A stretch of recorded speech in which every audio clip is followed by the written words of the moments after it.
getirdim, doktora getirdim. Orada dedi annemi söylüyorum, gerçi yaşlıdır yapamıyor. Ben yavaş çıkarım, bunu çıkar onu, o da oyalıyor diyor, ben film çekeceğim ne. Neyse annem de oyalıyor, annem de beni kızdırıyor.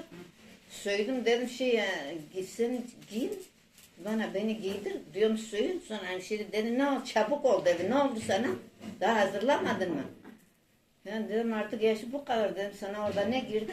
Yemin ederim sana orada ne girdi dedim. Kız hemşire dedi sen ne dedin bana?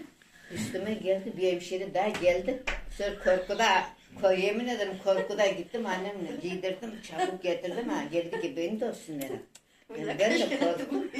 Başka adamı da çağırdı herhalde doktora mı söyledim ne? Annem dedim giyin anne giyin getirdim öteyi getirdim geldim. Yani iş işte geçti. Yani iş işte geçti. O laf söyledim ben de pişman oldum. Yemin ederim öyle. Hemşire değil bir kızdı kız.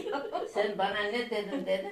Gitti bir tane Yani daha bir de, geldi. bir de Baba gidiyorsun, ben anneme bir de dedim. gidiyorsun benim meslektaşlarıma diyorsun sana orada ne girdi? Babayma. Ya bu söyleyecek bir laf. Baba ben anneme söyledim. Baba sen. Yani çabuk ayak güller zıkkın çok sarpı sana kuncu sıra bu kabani. Sıra konu bana bir hazır kayıp olsaydı hazır niye bir? Jina dotama baksan daha hazırlamadı mı? Ben dedim sana ne girdi orada?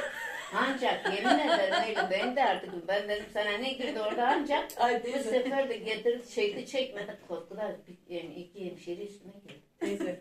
Sağlık ocağında çalışıyoruz tamam mı?